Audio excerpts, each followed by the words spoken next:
of the cans. It's going down today.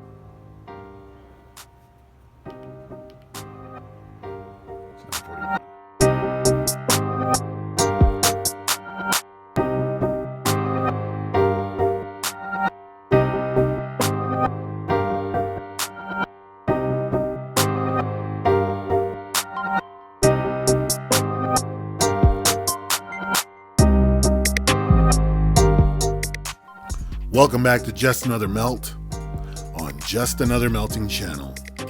That's right, folks, I am back. I'm just another one of those guys who's posting videos on YouTube of him melting stuff at home. In my case, I'm just melting aluminum. Anyways, really quick disclaimer. Don't try anything you see me do in this video at home without proper smart people supervision. And I say smart people and not adult, because there are some adults out there who are just not smart, making similar videos. You know, you gotta be safe. And I've taken all the safety precautions I can for what I have, but if you were to ask some of the people on different forums and social media, they'd be like, that guy sucks with his T-core stuff. I'm doing what I can with what I got, all right? Don't get your panties in a twist. All right, terminology. What you use to melt your metal is what is called a furnace. It is not a foundry. A foundry is like a workshop where you melt metal and process it to be melted using a furnace. That's right. Say it with me. Say furnace. 1, 2, 3. Furnace. All right. Whether it's homemade, whether it's a Devil Forge, a fast to buy, PMC Supply, 2 Auto, whatever. It's a furnace. Please stop calling it a foundry. That's like taking an anvil and calling it a blacksmith shop.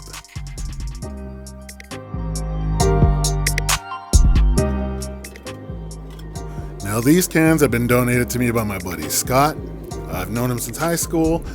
He gets them from work. I love melting these cans for a couple reasons. The first is that they just look so pretty going in right there the way you see it, that's what she said. The second is that they're very clean in the melt. There's very little dross. In fact, there was one pour I did during this where I had no dross. I didn't need to skim at all. It was just a very thin layer on the surface of like oxidized stuff, right? I will probably do another video with melting these in the future because he actually just gave me a whole bunch more, and do it in a more slow, non-time-lapse manner, similar to a Big Stack or Art by Adrock video. Speaking of videos, where have I been for the last month? This video footage was actually recorded back in August on the day that I posted my previous video. Unfortunately, between cleaning the garage out and also having problems with iMovie not recognizing when I would try to finalize the video, it's been a bit of an issue. Got everything fixed. I actually have more material recorded that I'm currently editing, so thanks for your patience and thanks for staying subscribed. Yeah. The Spruce Kit. So what's the purpose of the Spruce Kit that I talked about in the previous video that I purchased from Perry? It's to reduce porosity, all right, between the tapered sprue, the runner, the spin trap or the surge trap, and then the gate going to your pattern, your mold.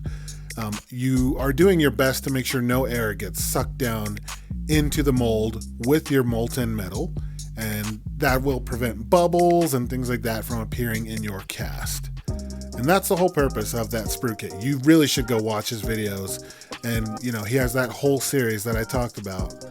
Give it a chance, check it out, and maybe it'll help you. I know I always go back to it as I've cast once a week just to make sure that I'm getting everything right. Now, an issue I have with casting Beskar the way that I'm doing it is the 3D printed pattern that I just bought from somebody locally is inaccurate due to the fact that it does not have the 2 indentations on the back. And you know, it's not the best 3D printed pattern. If there are any of you out there with a 3D printer who could print me up 2 good quality Beskar ingots for casting, you know, with a draft and everything, I'm very much willing to pay. Please let me know. I mean, I'm willing to pay for shipping as well, because I would love to be able to make these properly. I've got aluminum black, so I want to be able to, practice weathering, all that kind of stuff. It's just been a bit of an issue. Still, hasn't stopped me from making 4 or 5 of them just to stay in the practice of casting, because you want to do that. You want to practice every week, which I'm lucky enough to do. But yeah, I have been casting quite a bit. In fact, at the end of this video, there's going to be a cast that I show you. I'm going to do the pour and everything. You won't see me getting the flask and sand prepared. I'm not going to do the typical YouTube thing where I show how I'm ramming it and all that stuff. Just not for this one, but maybe for future videos. But you're going to see it, and it's not going to be Beskar. It's going to be something totally different. This has been fun though. I'm telling you guys, I am seriously loving this. It's something I've wanted to do since I was a kid, which I've said in previous videos, and to be able to do it once a week is just a friggin' dream. So, final yield for the day. On the left, you've got the extruded aluminum I was melting at the start, and on the right, those are all the cans.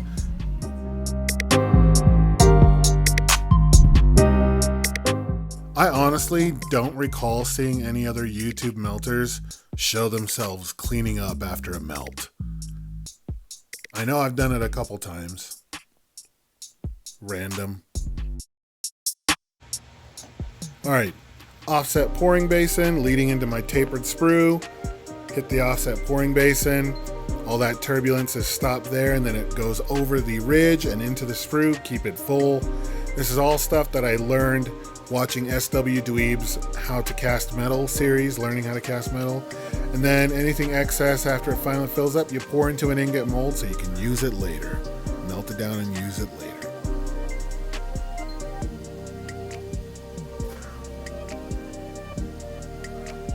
So, tried a new cast today, an experiment. Basically did was I took some silicone molds of paw prints and bones, cast them in plaster of Paris. The difficulty I had with these was the fact that they're so small that the gating and runner system is a little bit off, even though I'm using Perry's 3D printed parts. I just tried to improvise and see what I could do. It's probably not going to be perfect, but let's see how it goes.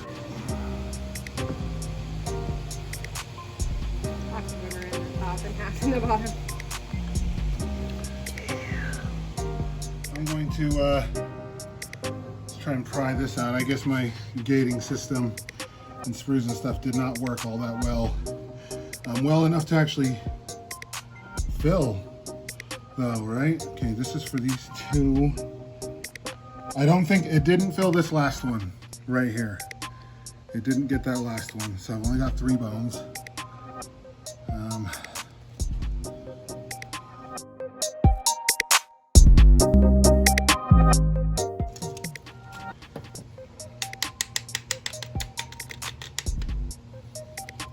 Still very hot, so don't get close to it, okay?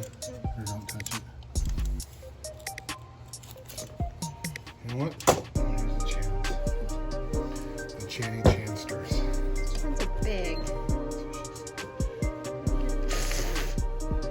What's that for?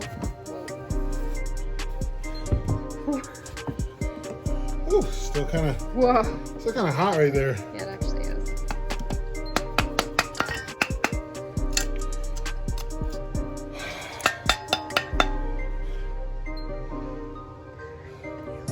Sorry, I'm watching and not filming as much. Let's So it didn't turn out perfect. I did lose one of the bones because it didn't fill in. The aluminum froze before it got to it. But considering this is the first time I was able to do something like this, I'm very proud of it. And I mean it. This is the first time. I'm not one of those people who messes up a whole bunch and doesn't show you that. And then I show this and I'm like, oh, look how good it turned out for my first time. No. You can see where there's improvements that need to be made. I am pretty pumped. SW Dweeb actually commented on a short of this on my Instagram and said, good job. So, I guess you could say things are getting pretty serious. Kidding. Thanks for joining me for Just Another Melt on Just Another Melting channel. I hope you were entertained. I will see you on the next video.